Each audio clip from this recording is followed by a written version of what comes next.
संदेश कह रहे हैं। उद्धव की ये तनिक भी बात समझ में नहीं आती कि क्यों वृंदावन की बात आती है। भगवान की आंखों से आंसू बहने लगे।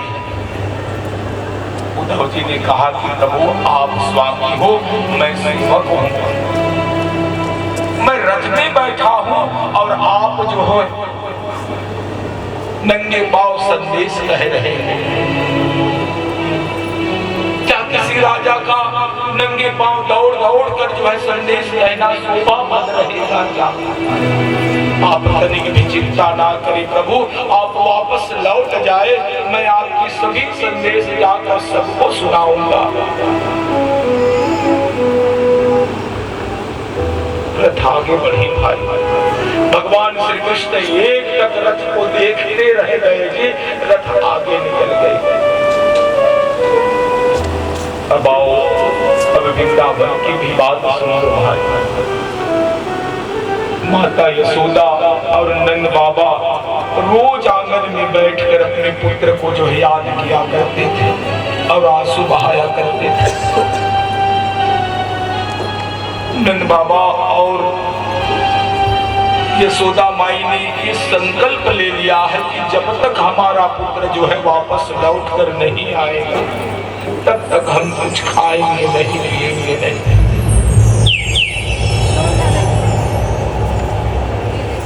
माता यशोदा जो अपने पुत्र को याद कर रही है, जी हमारा कान्हा इतना निष्ठुर कैसे हो गया है, वो लौट कर कैसे नहीं आता है।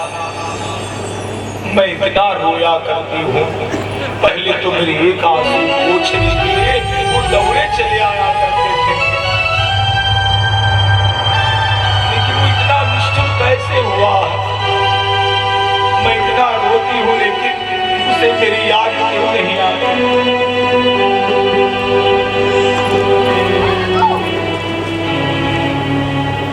यशोदा माई कहेगी अजी मुझे लगता है कि मथुरा की स्त्रियां जो है अवश्य कोई जादू टोना जानती है। अभी तो मेरे पुत्र को मेरी याद नहीं आती, कुछ जादू टोना कर दिए होंगे।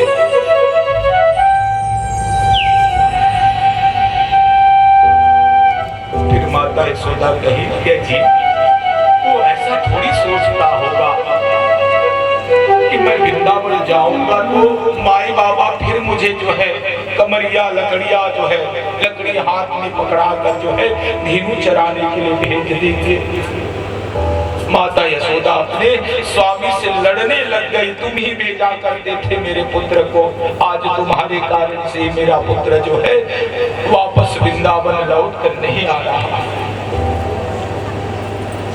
नंद बाबा कहे कि बावरी मैं कहाँ भेजा करता था, वो तो स्वयं कहता था कि बाबा मैं गौ माताओं की सेवा करने के लिए जन्म लिया।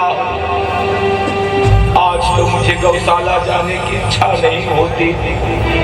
उसकी गंगी गाय बछड़ा दिन रात वन में भटका फिरा करती है, मथुरा की ओर मुख करके रंभाया करती है। गौशाला में मुझे जाने की इच्छा ही नहीं होती क्योंकि गौ माता आज वृंदावन में गोपियों की आंसू जो है यमुना जी की धार बनी हुई है। मैं अपने पुत्र को कैसे भूलूं, जहां भी जाता हूँ